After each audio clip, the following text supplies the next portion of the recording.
Las micosis superficiales son patologías dermatológicas debidas a hongos que pueden ser patógenos primarios o aquellos que forman parte de la biota normal de la piel y las mucosas. Pueden comprometer a cualquiera de estos elementos y pueden producirles enfermedad variada, pero que en general se mantienen localizadas o se diseminan por contigüidad. En general, las enfermedades producidas por micosis superficiales son características del agente etiológico en algunos casos, en otros el grado de enfermedad va a estar relacionado con la calidad de la respuesta inmune del hospedero y además lo que vamos a tener que tener en cuenta es la influencia del medio ambiente en el cual ese hospedero se mueve. Los agentes productores de micosis superficiales van a poder tener como hábitat natural al ser humano o van a poder vivir en el ambiente o sobre otros animales. Desde el punto de vista de su morfología, van a ser como todos los hongos, algunos podrán ser hongos levaduriformes y otros podrán ser hongos miceliales. La capacidad patógena va a estar relacionada con elementos que el hongo puede liberar al medio o la propia capacidad de invasión que estos hongos tienen en la capa córnea de la piel y la capa superficial de las mucosas. El diagnóstico de las micosis superficiales podrá hacerse por métodos directos a través de la toma de muestra, la observación microscópica y el cultivo, o a través de la búsqueda de biomarcadores actualmente, lo cual es muy poco frecuente, o la búsqueda de ácidos nucleicos. En relación a las características del hospedero, lo que nosotros vamos a ver es que existen factores predisponentes y esos factores predisponentes van a estar relacionados muchas veces con la actividad del paciente, con las características genéticas del paciente. Algunas de estas micosis superficiales van a requerir que uno tenga algún déficit inmunológico hereditario. Va a haber factores que van a favorecer todo esto. Por ejemplo, en el verano lo que nosotros vamos a ver es que uno tiene con mayor frecuencia lesiones entre los dedos de los pies por la mayor transpiración que hay en el pie y el uso de calzado cerrado. La respuesta inmune frente a estos hongos podrá ser específica o inespecífica y las manifestaciones clínicas van a ser variadas de acuerdo a las características del agente etiológico. Los factores ambientales también podrán influir y al igual que los factores socioculturales y las características que nosotros vamos a poder tener en la forma de vida de los pacientes. Los hongos se contagian a través de contacto directo de persona a persona, de los animales al hombre o desde la tierra, en el caso, por ejemplo, de las dermatofitas. En otros casos, los hongos forman parte de la biota normal y la alteración del equilibrio de esa biota normal permite que los hongos se reproduzcan por encima del umbral en el cual viven normalmente y entonces también tengan capacidad patógena. Lo que nosotros vamos a ver es que en el caso de las lesiones que se dan en las zonas queratinizadas del cuerpo, los dermatofitos, por ejemplo, van a liberar enzimas con capacidad de destruir la queratina y a partir de ahí poder invadir y desarrollarse en la capa córnea de la piel. En el caso de las lesiones de mucosa se producen alteraciones ya sea de la mucosa o del bioma de la zona y entonces también se puede producir enfermedad. La capacidad patógena de los hongos va a estar relacionada con sus elementos metabólicos, va a estar relacionada con la respuesta que se estimule en el hongo de acuerdo al sitio donde se está multiplicando. A su vez, los hongos van a liberar al medio ambiente una enorme cantidad de metabolitos y estos metabolitos van a ser responsables de estimular al sistema inmune que pueden montar una respuesta específica frente a ellos y a partir de ahí, frente a un nuevo encuentro con los hongos, entonces lo que vamos a ver es que se puedan producir lesiones de hipersensibilidad a ellos y manifestarse la enfermedad a través de fenómenos de hipersensibilidad. Esto es simplemente un cuadro en el cual se muestra los diferentes tipos de enfermedades fúngicas que pueden comprometer diferentes áreas del ser humano. Parte en el pelo se pueden dar infecciones en la porción extra e intrafolicular. En la piel lisa se pueden dar enfermedades, por ejemplo, pitiriasis versicolor o tinea nigra, así también como producidas por otros hongos como los dermatofitos. Vamos a ver que hay algunos hongos que son capaces de producir enfermedad en diferentes zonas, y en el caso de las candidiasis, por ejemplo, lo que nosotros vamos a ver es que se podrá comprometer la piel o las mucosas, y que en general esto va a tener que ver con fenómenos relacionados con alteraciones de la capacidad inmune. Los agentes etiológicos productores de micosis superficiales van a variar de acuerdo a la enfermedad que se produzca. En el caso de las dermatofisias van a ser agentes de 3 géneros: Trichofitum, Microsporum, Epidermophytum. En el caso de la pitiriasis versicolor van a ser las diferentes especies de Malassezia.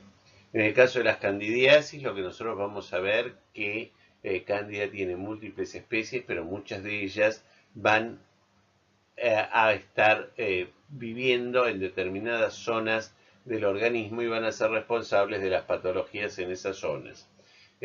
Además, hay hongos de la biota ambiental que también raramente pueden producir enfermedad. Existen hongos pigmentados que pueden producir 2 patologías características de las zonas tropicales. Una es la tinea negra y otra es la piedra negra. Y hay, por último, un último hongo que forma también parte de la biota de la piel, pero fundamentalmente de la zona perineal, que es capaz de producir una enfermedad que es la piedra blanca.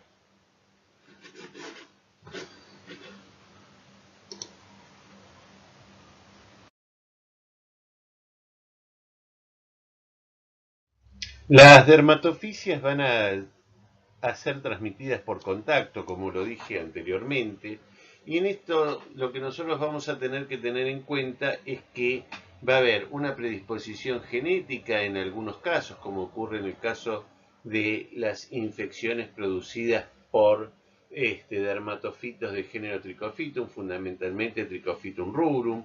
Otras van a estar relacionadas con el hábitat natural del hongo, como ocurre por ejemplo en el Trichofitum verrucosum, que es un habitante normal del ganado bovino, o el caso del Microsporum canis, que va a ser un habitante normal y que va a poder producir enfermedad en gatos y perros. La exposición a estos hongos va a depender del contacto que nosotros tengamos con ellos en las diferentes edades de la vida. Por ejemplo, la exposición de los chicos al Microsporum canis va a dar como resultado el desarrollo de tinea capitis, que por las características del sebo cutáneo en ellos va a permitir su desarrollo, mientras que en general en los adultos esta manifestación no se va a dar. El estudio sistemático de las enfermedades producidas por dermatofitos lo hizo un médico francés que se llamaba Saboureau, y que universalmente él dijo que todas esas infecciones producidas por dermatofitos se iban a llamar tinias, y que asociado a ese nombre de tinea iba a estar la zona del cuerpo comprometida. Por ejemplo, si era en la cara, iba a ser la tinea faciae; si era en el cuerpo, va a ser la tinea corporis; si era en la uña, la tinea unguium.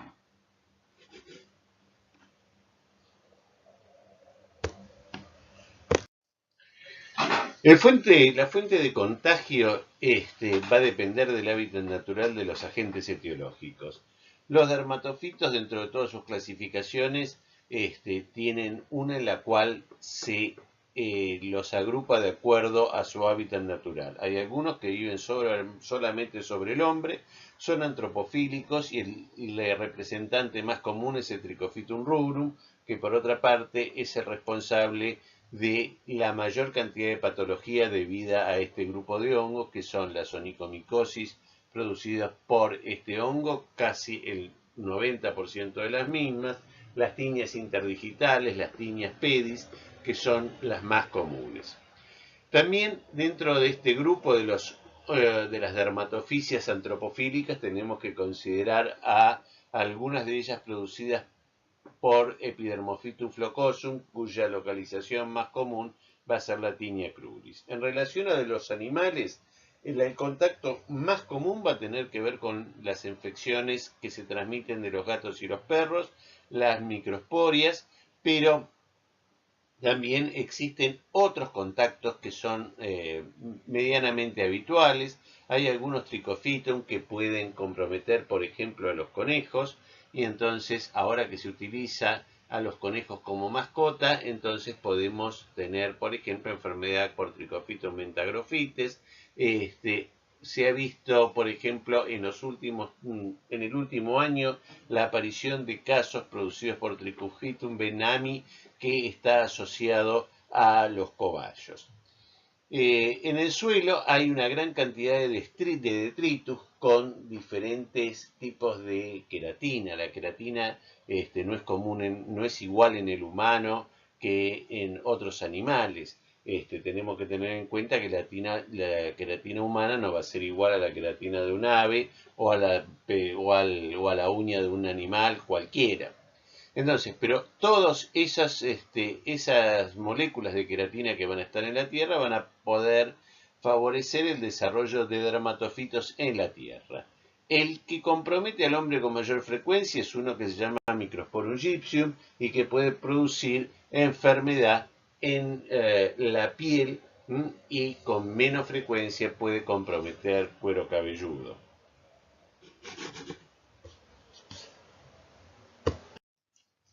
Simplemente esto es una clasificación de los dermatofitos, los géneros que lo forman, las especies y cuáles son los orígenes o hábitats naturales de estas diferentes especies. Lo que nosotros tenemos que destacar una vez más es que Trichophytum rubrum es el dermatofito antropofílico por excelencia. Existen microsporum que son antropofílicos como el auduini, como yo lo nombré antes, el Epidermophytum flocosum, que también es un hongo que desarrolla solo sobre la superficie humana. En el caso de los zoofílicos no vamos a agregar mucho más, y en el caso de los geofílicos, saber que Microsporum gypsum es el que se encuentra con mayor frecuencia.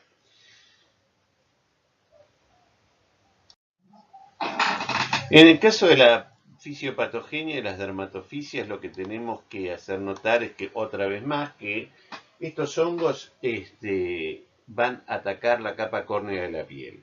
Por ende, donde no haya queratina, es muy difícil que estos hongos produzcan enfermedad. Entonces, lo que nosotros vamos a ver es que la capa córnea de la piel está formada por diferentes disposiciones de la queratina más queratinocitos que ya no son viables, y que todo esto está alejado del sistema inmune y que la capa córnea de la piel está en constante renovación. Además, la temperatura de la capa más externa de la piel es unos grados menor a la temperatura corporal y el pH de esa zona también es menor. Vamos a ver que a nivel de los pelos y las uñas, que están formados únicamente por queratina, dispuestos de una manera particular, entonces vamos a tener que tenerlos en cuenta y que también podrán ser invadidos por los dermatofitos, y que nosotros vamos a ver que van a comprometer diferentes áreas y que esas diferentes áreas donde se van a poder encontrar también van a estar relacionadas muchas veces con diferentes especies. La secreción de queratinasas específicas de género y especie van a ser sumamente importantes porque es lo que le va a permitir al hongo invadir la capa córnea de la piel y ubicarse entre las diferentes capas de queratina. La difusión de los metabolitos a través de la dermis, donde sí vamos a encontrar células de la respuesta inmune, van a captar a esos diferentes metabolitos, van a reconocerlos como extraños y van a montar una respuesta frente a ellos, que a su vez van a ser responsables de producir enfermedad en el hombre a través de fenómenos de hipersensibilidad de tipo 1. En relación a los antígenos, vamos a ver que los antígenos fúngicos liberados por los dermatofitos van a ser glicopéptidos y a su vez las mismas queratinasas que son capaces de difundir a través de la piel van a ser captadas por las células de Langerhans y van a ser procesadas como lo es cualquier antígeno con la expansión clonal. A partir de lo que acabamos de decir, que se originan lesiones, que se originan fenómenos de expansión clonal, la presencia de estos antígenos va a desarrollar en el ser humano lesiones que se desconoce por qué no están habitadas, pero que manifiestan lesiones a distancia que se llaman dermatofitides, que son lesiones afectadas del foco. Por eso es que uno puede tener, por ejemplo, una disidrosis palmar a partir de la aportación de hongos que producen una onicomicosis, que son lesiones deshidratadas, que pueden ser simétricas, que tienen diferentes manifestaciones clínicas, pero que lo característico es que cuando se cura la lesión primaria se resuelve. Aquí podemos notar dos tipos de enfermedad. Una en la foto superior, en la cual se observa un intertrigo de pie, tinea interdigitalis.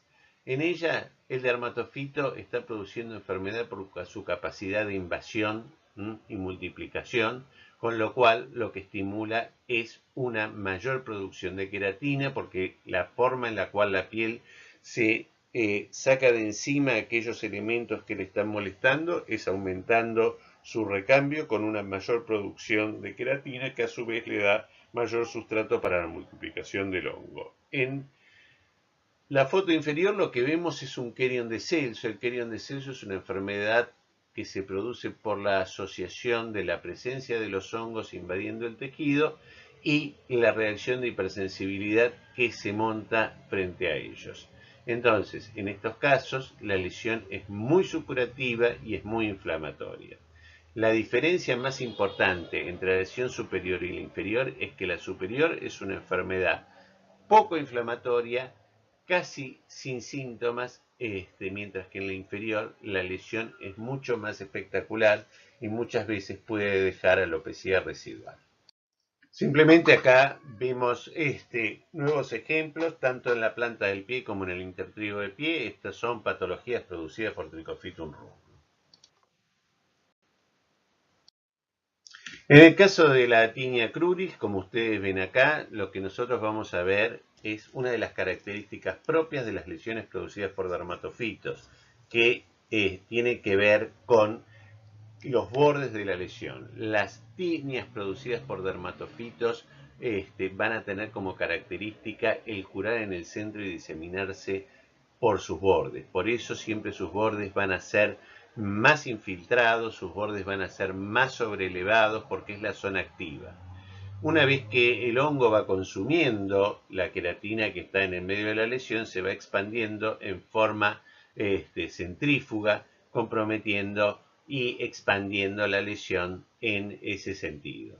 Estas patologías pueden ser producidas por diferentes tipos de dermatofitos, así que en ella, aunque está descrito como más característico el Epidermophytum flocosum, muchas de estas lesiones son producidas por Trichophytum rubrum porque tiene las características más importantes desde el punto de vista de los factores predisponentes. La zona inguinal es una zona en la cual hay mucha humedad, hay mayor temperatura local, que eso es lo que permite el desarrollo de los hongos, y es muy fácil que ustedes con las manos y las toallas se lleven fundamentalmente los hongos de los pies al aire.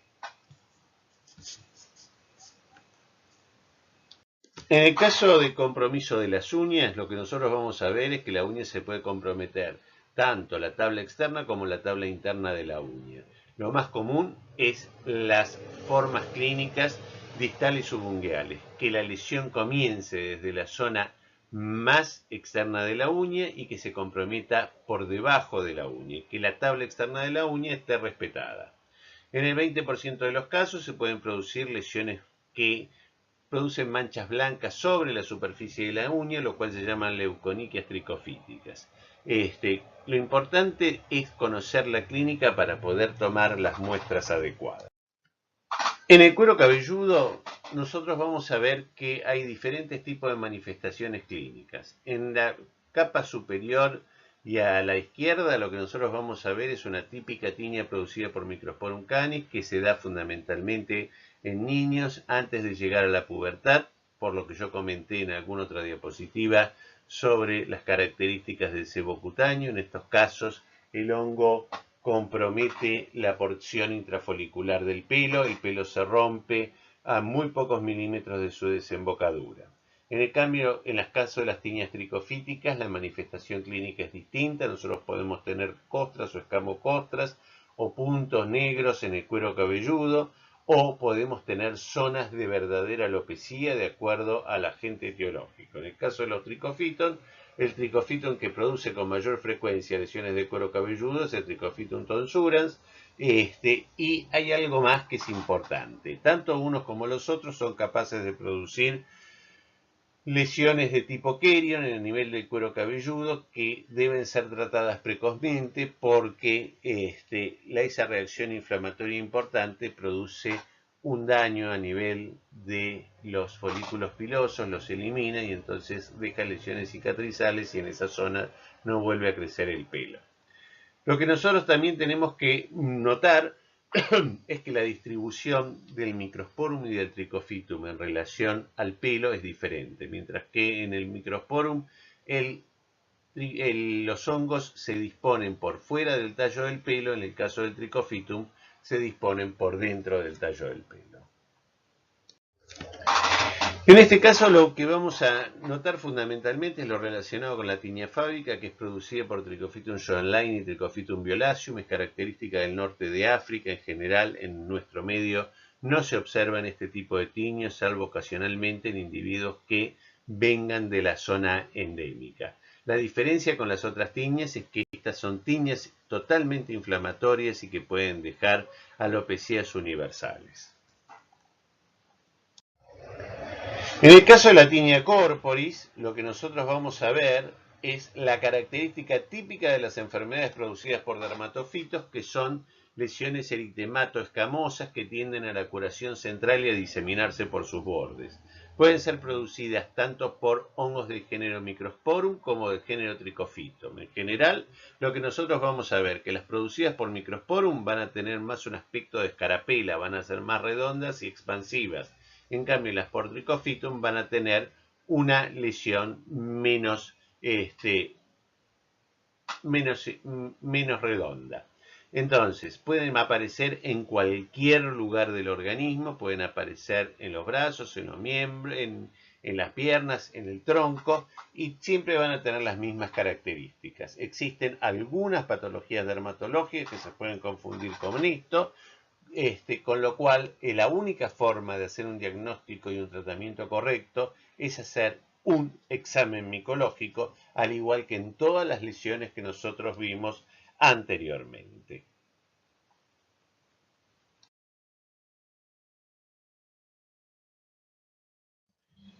En relación a las enfermedades producidas por malacesia, se llaman malaceciosis.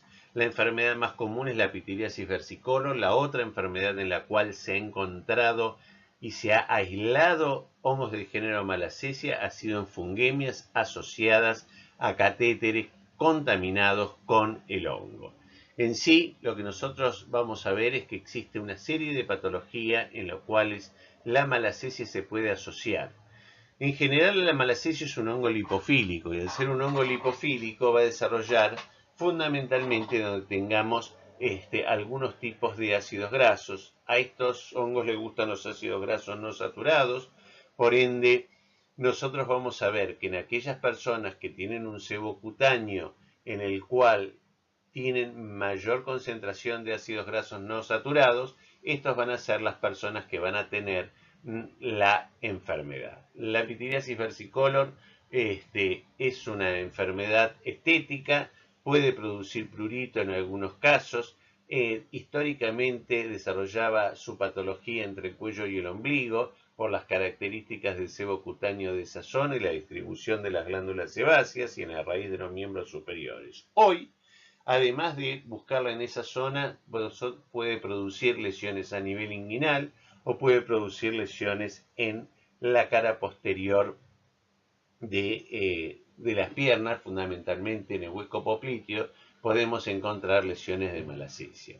Estas lesiones son manchas que van desde la falta de pigmentación, son acrómicas, hasta la hiperpigmentación, con lo cual las vamos a poder ver de un marrón elevado.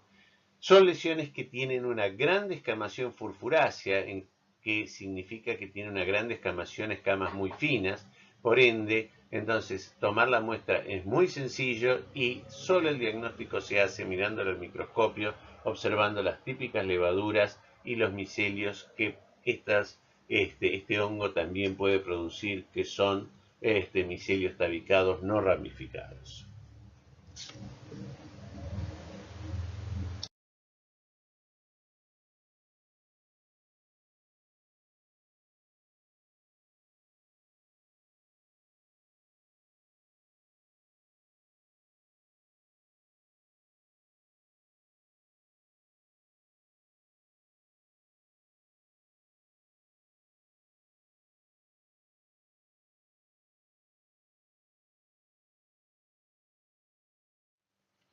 En todas estas diapositivas no podemos marcar más que lo que yo ya dije en la primera.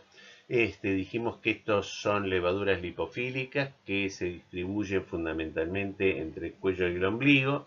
Históricamente existía una sola malacesia, o había muy pocas malacesias conocidas. La más común era malacesia furfur. Lo que nosotros hoy sabemos, gracias a los estudios moleculares y a los estudios de características metabólicas, que existe una gran diversidad de especies de malacesia. La que produce patología en el hombre con mayor frecuencia es la malacesia globosa, y lo que nosotros vamos a tener que tener en cuenta es que pueden producir lesiones más o menos extensas, y yo les comenté, pueden ser desde lesiones acrómicas a lesiones hipercrómicas.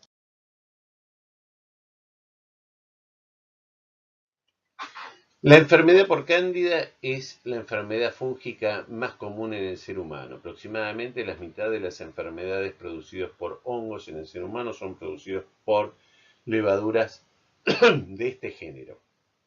Cándida es un género que tiene una gran multiplicidad de especies, y actualmente muchas de esas especies se han visto que están agrupadas dentro de grupos, con lo cual se ha complejizado aún más este tipo de estudios. Dentro de las cándidas que se encuentran en la piel, las más comunes son las cándidas del grupo Psilosis, dentro de las cuales encontramos tres especies: la cándida parapsilosis, la cándida metapsilosis y la cándida ortopsilosis. También otra cándida típica de la piel es la cándida tropicalis. Dentro de las que habitan normalmente la mucosa digestiva vamos a tener, y la vagina, vamos a tener a Candida albicans, que también es un complejo producido por Candida albicans y otras dos especies más de cándida. A nivel de la uretra, la cándida que vive con mayor frecuencia es Candida glabrata, que también es un complejo que va a estar formada por tres especies diferentes. Lo que nosotros tenemos que tener en cuenta es que estos hongos viven en equilibrio con el ser humano, pero que va a haber factores predisponentes que van a poder favorecer la alteración del equilibrio de estos hongos, como por ejemplo la administración de antibióticos, algunas enfermedades como la diabetes, el hecho de estar en contacto directo con la humedad que produce maceración de la piel.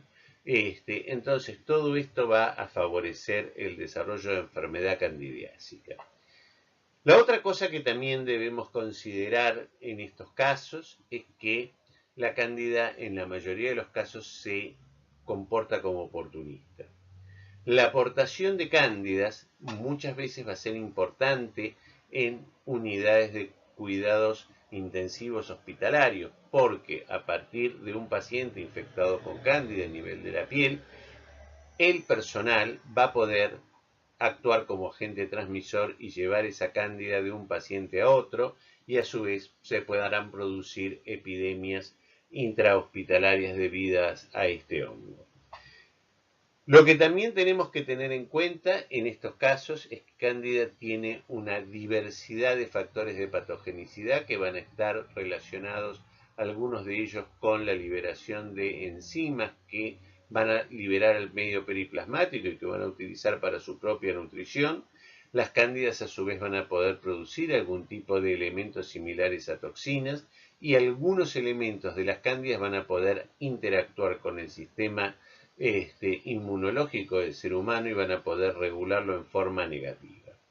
Por ende, la enfermedad por cándida es una enfermedad a tener en cuenta, y la otra historia es tener en cuenta también que la cándida puede ser marcadora de otras patologías, como ocurre en el caso del SIDA, en el cual estos pacientes muchas veces, antes de que se pueda detectar la enfermedad, lo que van a tener son candidiasis orales o genitales a repetición, que nos van a tener que llevar a pensar a que vamos a tener que pedirle, por ejemplo, si ese paciente está infectado o no con el virus de inmunodeficiencia.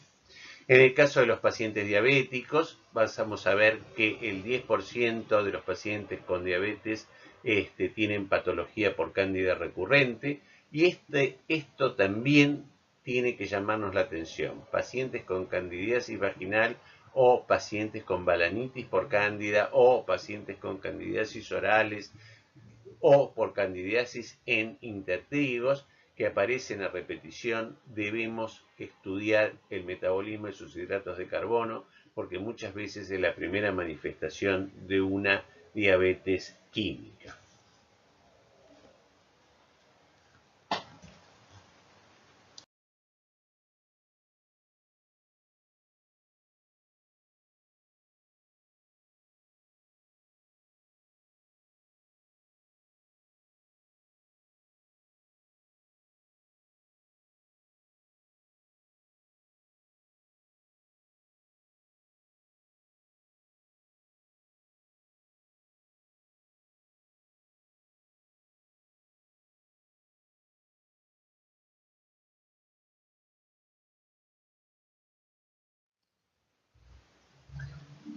Las manifestaciones clínicas de la candidiasis van a estar siempre relacionadas con la maceración, y en este caso cuando se compromete la piel.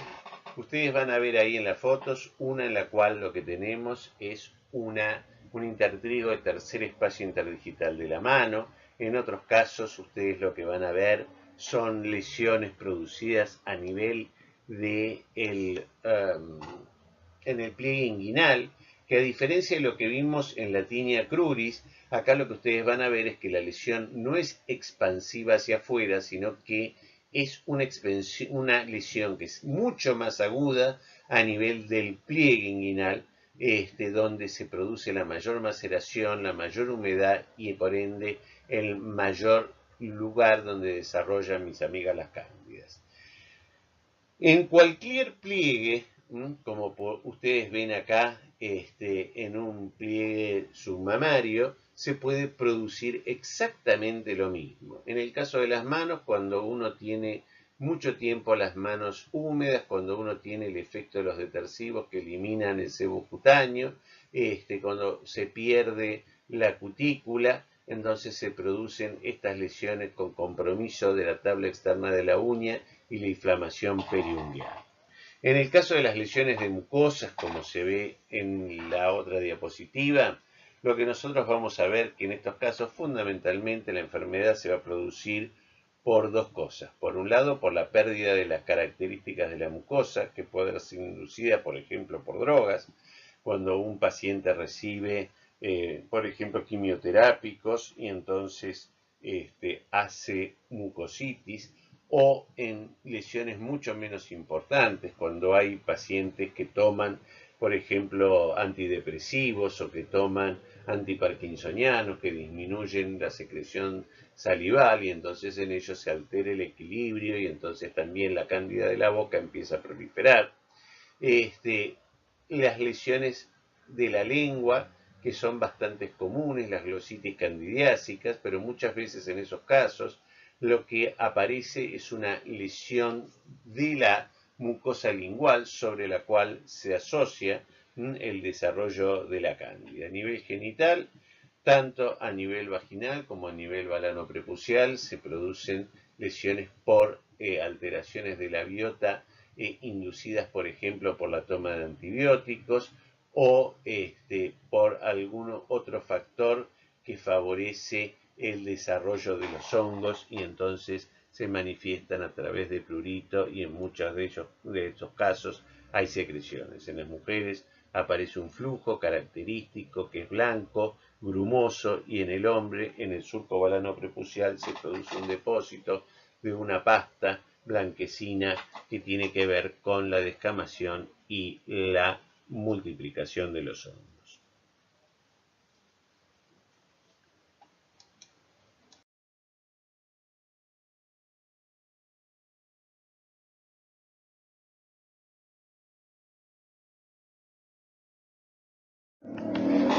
El diagnóstico micológico es fundamental. Nosotros vamos a poder ver muchas lesiones que aparentan ser lesiones micóticas, pero sin embargo no lo son. Entonces, lo que tenemos que tener en cuenta es que existe una forma de estar seguros de que el tratamiento va a ser efectivo, que no vamos a hacer selección de flora, que no vamos a hacer mal uso de los antimicóticos, y eso es únicamente a través del diagnóstico micológico. Debo decir a esta altura también que nosotros hemos elegido las dermatofisias, las malacesias, la malacesiosis y las candidiasis como enfermedades, diríamos, más comunes, y el resto de las micosis superficiales, las características son similares y propias de cada uno, pero el diagnóstico micológico es similar para todas ellas.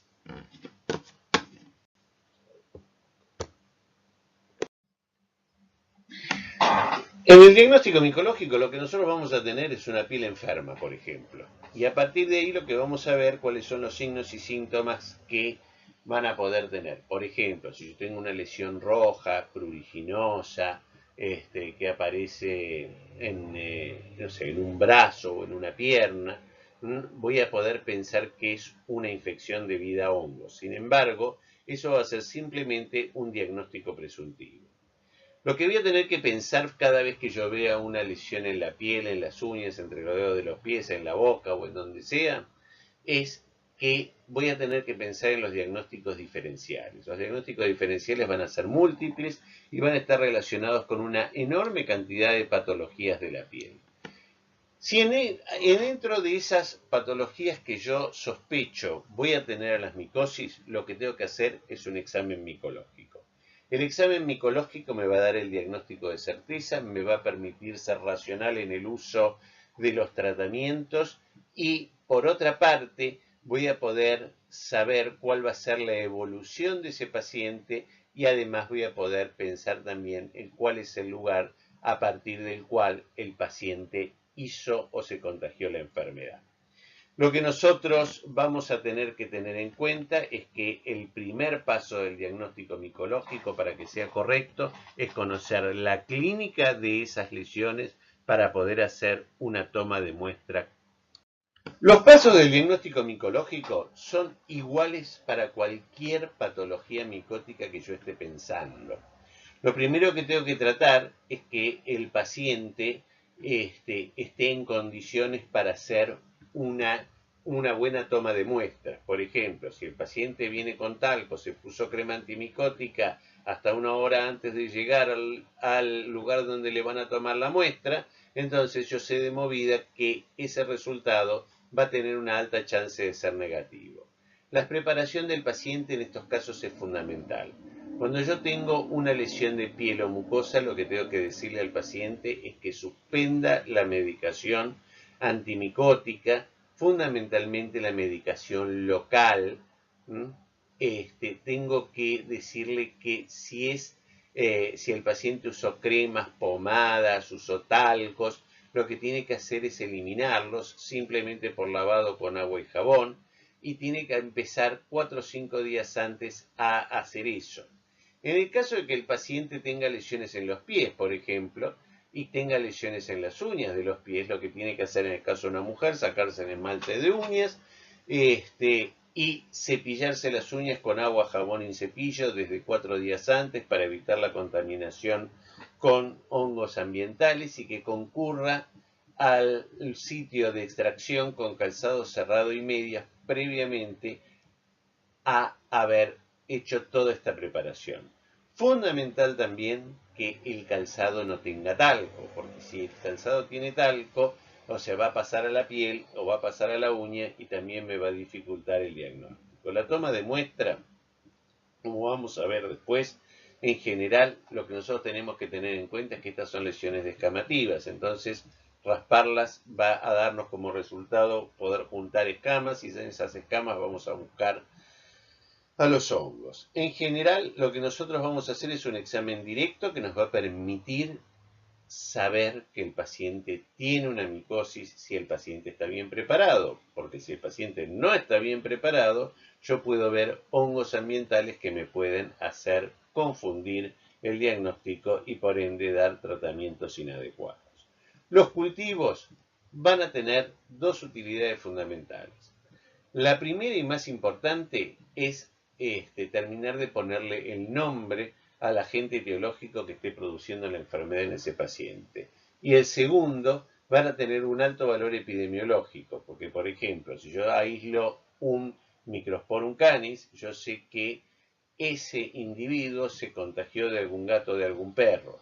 La transmisión de Microsporum canis interhumano puede existir, pero entonces lo que hay que es seguir la cadena epidemiológica, porque seguro que atrás de ese paciente o del contagio de ese paciente va a haber algún gato o algún perro. Por otra parte, tengo que tener mucho cuidado cuando yo interpreto los cultivos, porque no me puedo olvidar de que hay hongos que forman parte de la biota habitual del ser humano. Por ende, el cultivo es un método que me permite aumentar la sensibilidad para la recuperación de los hongos. Si yo aíslo una cándida de un lugar donde cándida es un habitante normal, pongámosle una mucosa oral, una mucosa genital, y sin embargo yo no observo en los exámenes directos la presencia del hongo, tengo que pensar que simplemente estoy recuperando un hongo que no es el agente causal de esa enfermedad, sino que es un comensal que vive en esa zona. La interpretación de los resultados en estos casos es fundamental. En esta diapositiva está en forma sistemática lo que hay que darle al paciente como preparación para la toma de un examen micológico.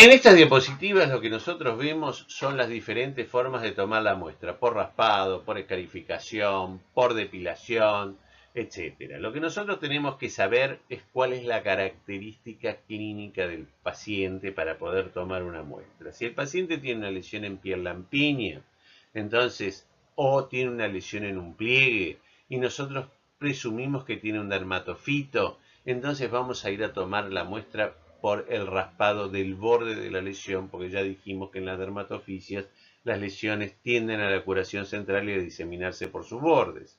En cambio, si yo sospecho que el paciente tiene una infección por cándida en un intertrigo, y bueno, voy a ir a tomar la muestra a la zona del pliegue porque sé que es la zona más activa de la infección.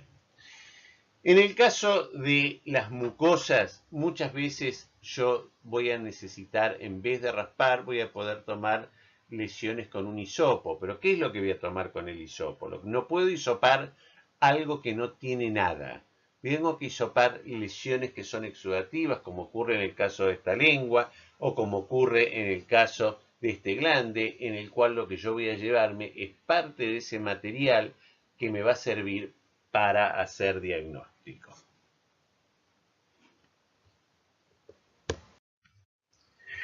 La forma de conservar las muestras y transportarlas es sumamente sencillo. Acá lo único que tengo que tener en cuenta es que yo debo tomar las muestras con material estéril, en medios estériles, y entonces no tengo ningún problema. O sea, se pueden mantener a temperatura ambiente, y lo que tengo que tener claro es que si voy a tomar un hisopado, el hisopado, si yo lo tomo como tal, no lo proceso inmediatamente y no está húmedo, sin duda lo que va a producirse es una desecación del material que no me va a permitir aislar el hongo ni siquiera observarlo. Por ende, lo que voy a tener que mantener en una solución fisiológica. Después de la toma y la buena conservación de la muestra, lo que debo hacer es un examen directo. El examen directo lo que se hace es observar al hongo entre porte y cubreobjeto. Lo que tenemos que recordar es que el material muchas veces es material córneo, por ende lo que tenemos que tratar de hacer es romper la estructura de la queratina. Ustedes no se olviden que las moléculas de queratina están unidas por puentes disulfuro y que esos puentes disulfuro pueden ser rotos a través del uso de un álcali fuerte como es el hidróxido de potasio a diferentes concentraciones, al 20, al 30, al 40%. Eso permite que se digieran esas escamas, que uno pueda obtener una monocapa y entonces de esa manera la puede observar al microscopio óptico. En el caso de las lesiones de las mucosas, lo que yo voy a poner es una gota de ese material, de ese hisopo que embebí en solución fisiológica entre porte y cubreobjetos directamente, y no necesito ponerle ningún otro tipo de colorantes. Existen técnicas con coloraciones que también me hacen más fácil y me dan un poquitito más de sensibilidad para la observación microscópica, pero en general la observación microscópica depende de la capacidad de la persona de ver a los hongos. Esto tiene que ver únicamente con el entrenamiento del personal de laboratorio. En el caso de, si dispongo de un microscopio de fluorescencia, puedo utilizar una técnica utilizando un colorante fluorescente que es el blanco de calcoflúor al 0,1%, que se adhiere a la pared de los hongos y me permite obtener una mayor sensibilidad que los métodos directos en los cuales únicamente utilizo la observación directa con 40 por después de la digestión con hidróxido de potasio.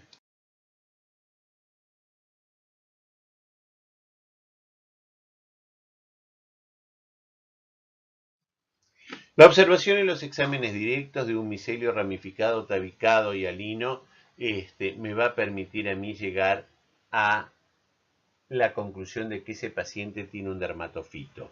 No sé a qué género o a qué especie pertenece. La realidad es que las armas terapéuticas que yo tengo para el tratamiento de estas infecciones es muy escaso, con lo cual la observación directa, que me lleva muy poquito tiempo, diríamos que en menos de media hora yo puedo llegar a observar una escama, entonces me permite a mí directamente indicar un tratamiento. Cuando yo tenga el resultado del cultivo, voy a terminar de ponerle el nombre y apellido del hongo productor y muy posiblemente también sepa cuál es la fuente de infección. En algunos casos, aunque yo veo un micelio ramificado, tabicado y alino, este micelio no va a ser regular, va a ser mucho más ancho, va a tener formas de ramificaciones diferentes. Yo voy a poder llegar a ver en algunos casos algunos elementos que no son característicos del dermatofito, y entonces yo lo que voy a tener que pensar son dos cosas. O el material estaba contaminado porque el paciente estaba mal preparado, o el paciente tiene una micosis superficial producido por un hongo ambiental. En ambos casos, la única manera de poder salir de la duda es volver a decirle al paciente que haga una buena preparación, volver a tomarle una muestra y a partir de ahí poder saber si sigue teniendo la misma imagen o no. O sea, si él estaba contaminado, muy posiblemente cuando yo tome la nueva muestra no voy a ver absolutamente nada.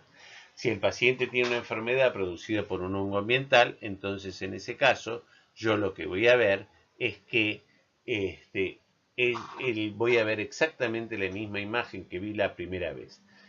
De regla, uno debe tomar por lo menos entre 2 y 3 muestras más para saber que realmente estos hongos ambientales están produciendo la enfermedad. La otra cuestión que me va a ayudar es saber qué es lo que pasa con los cultivos. Si en todos los medios de cultivo que yo sembré crece el mismo hongo, entonces yo pongo el diagnóstico de que es una enfermedad producida en la piel por un hongo ambiental.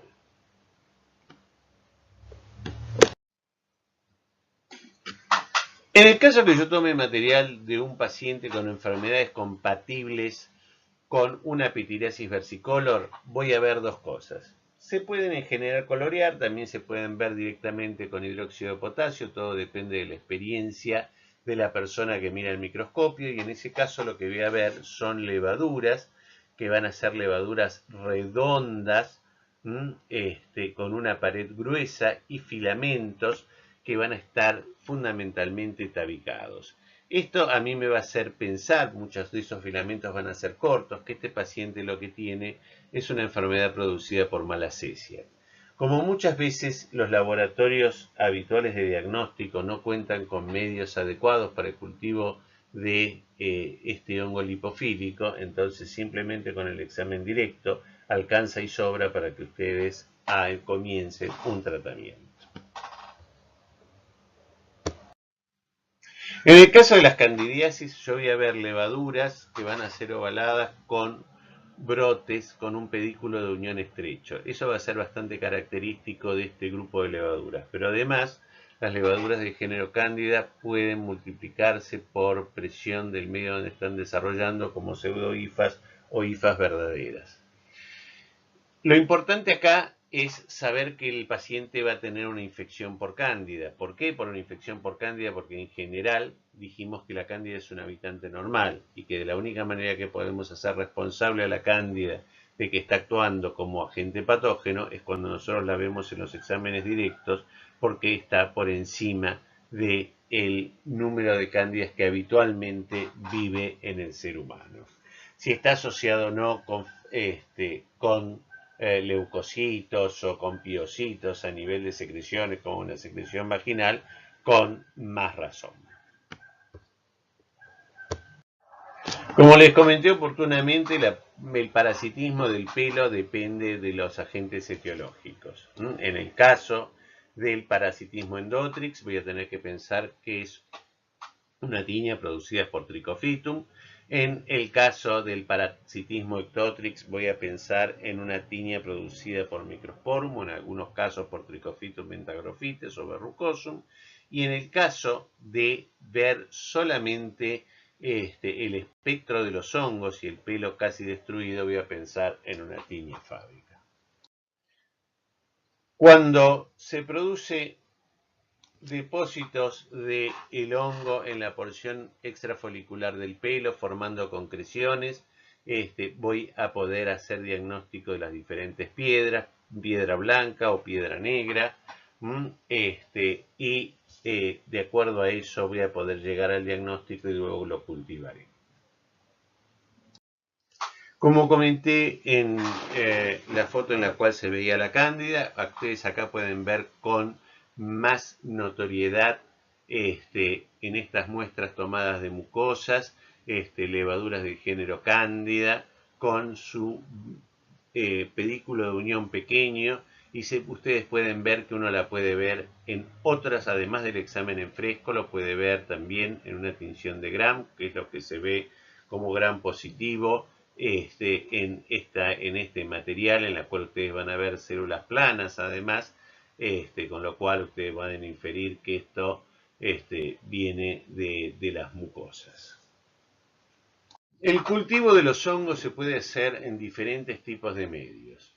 Entonces nosotros vamos a utilizar en general medio de Saburó, medio de Lactrimel o medio que permita la inhibición de algún otro tipo de hongos, como ocurre con el DTM, que es un medio específico para el aislamiento de dermatofitos, el cual le agregamos antibióticos antibacterianos para que no desarrollen bacterias y al cual le agregamos cicloheximida para que no desarrollen hongos ambientales. Existen también medios cromogénicos, como se utilizan fundamentalmente para el cultivo de cándidas, y que esos medios cromogénicos hacen de que las diferentes especies de cándida, no todas, sino simplemente algunas, crezcan de diferentes colores. En el caso de que yo quiera aislar hongos de género Malassezia, yo les dije que la Malassezia es un hongo lipofílico, entonces lo que puedo hacer es utilizar el medio de Saburó al cual le asocio aceite de oliva, o utilizo un medio específico que tiene ácidos grasos no saturados, como es el medio de Dixon.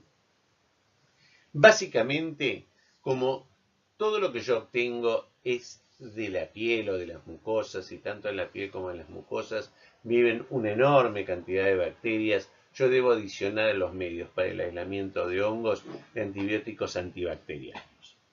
Por otro lado, la incubación de estos cultivos se deben hacer a temperatura ambiente, ya que lo que nosotros vamos a saber es que la piel tiene una menor temperatura que el resto del cuerpo, y lo que nosotros tratamos de hacer es de mantener esas características.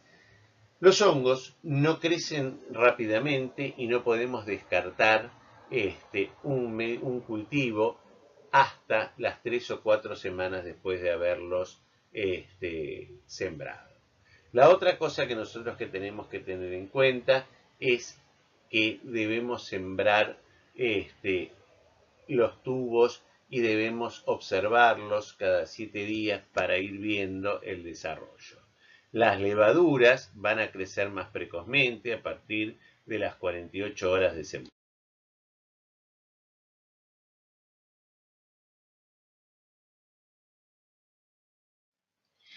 La identificación de los hongos, una vez aislados, se hará por el estudio macro y micromorfológico. En ese caso, lo que yo tengo que ver es cuáles son las características de desarrollo, cómo son las colonias, qué características tienen, si son secas, si son pulvurulentas, si son algodonosas, si son cremosas, si son mantecosas, etc.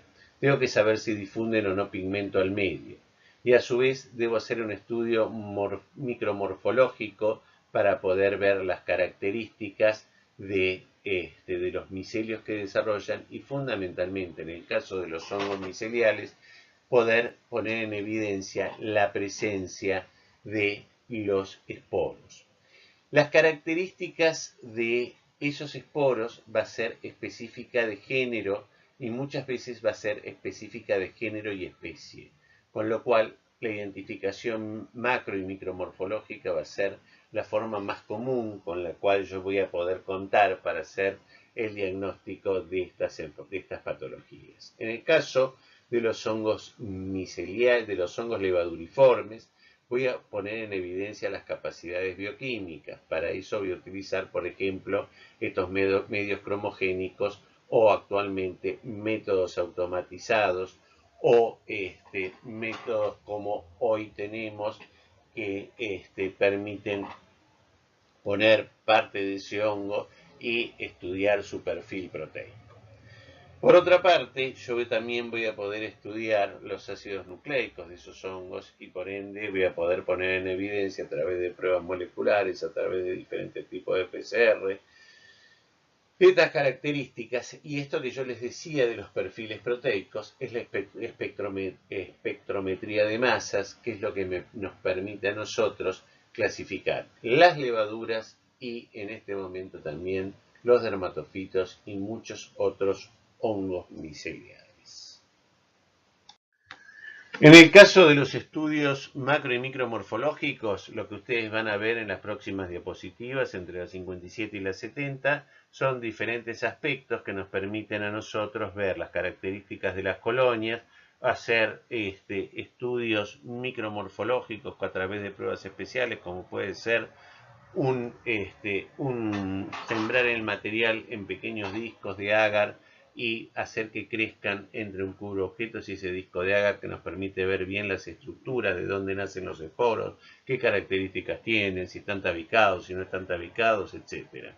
Y lo que ustedes van a ver más abajo es la conjunción de el desarrollo macroscópico y microscópico, con lo cual van a ponerle el nombre y apellido a los hongos productores de enfermedades por estos hongos miceliales.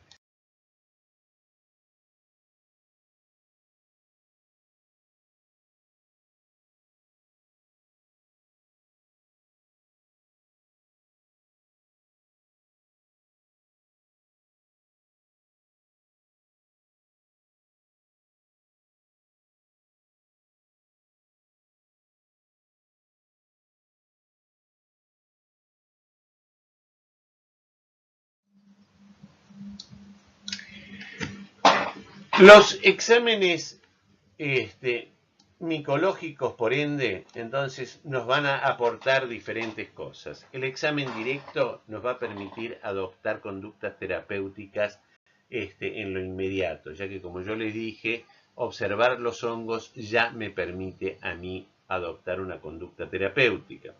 Si, por ejemplo, además yo sé que estoy mirando un pelo de un chico que tiene el aspecto de la distribución que tiene el Microsporum canis cuando ataca el pelo, también estoy en posición de decir: señor, señora, agarre al perro, al gato, al canario y llévelo al veterinario, porque ese animal o tiene una enfermedad producida por este hongo o es un portador de este hongo, y entonces cortamos la cadena epidemiológica.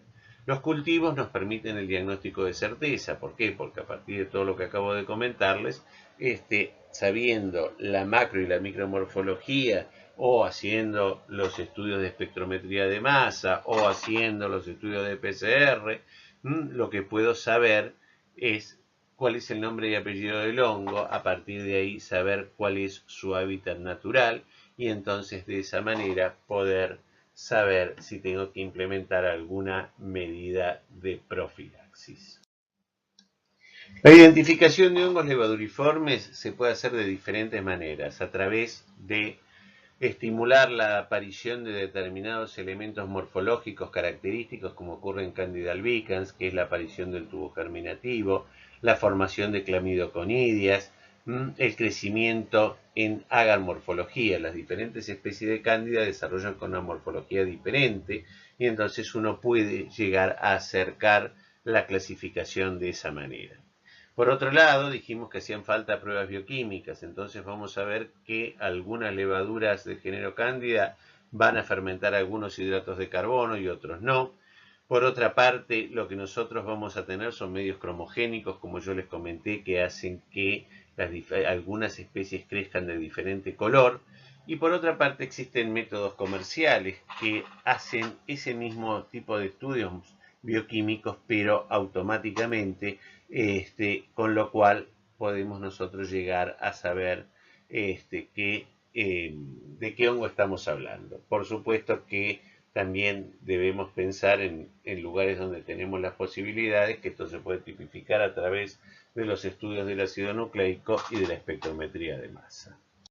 Todas las levaduras van a crecer, como ustedes lo ven ahí, como pequeñas colonias de aspecto mantecoso, y que, si yo las miro al microscopio, van a poder tener diferentes posibilidades. Por ejemplo, lo que ustedes ven a la derecha y arriba es un estudio de una Candida albicans, o una Cándida africana, o una Cándida dubliniensis. Esas tres cándidas forman parte del complejo albicans.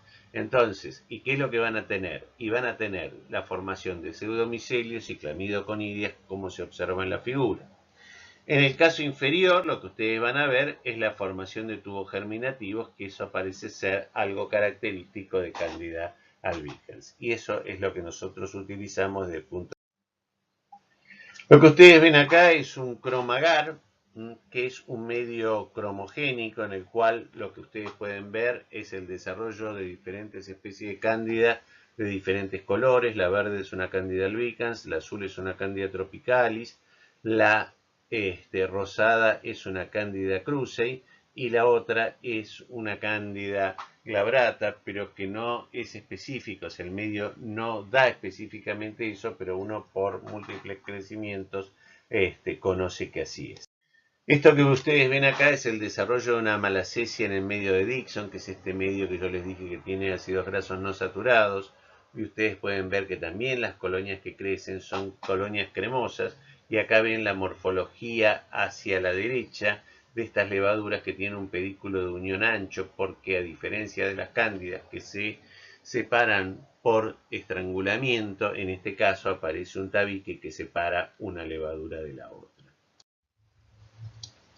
En estos casos, el examen directo positivo nos informa de que hay una alteración del equilibrio de la biota en favor de los hongos. Por eso es que nosotros podemos ver el hongo en el examen directo. Y el cultivo nos va a permitir, por un lado, saber si tengo un directo negativo, qué es lo que voy a saber. Y voy a saber que el individuo es portador de un hongo. Si hago el estudio de identificación por los diferentes métodos que comenté, voy a saber cuál es el nombre y apellido, a dónde pertenece, y a su vez eso me va a permitir hacer estudios de sensibilidad a los antifúngicos, hacer estudios de su capacidad patógena, y por otra parte, en caso de que yo tenga enfermos internados en unidades, por ejemplo, de cuidados intensivos, en los cuales aíslo cándidas más o menos en un tiempo relativamente corto, voy a saber que estoy frente a una epidemia y voy a saber eso simplemente si yo separo las cándidas de todos esos pacientes, les hago estudios moleculares y entonces sé que esas cándidas son idénticas.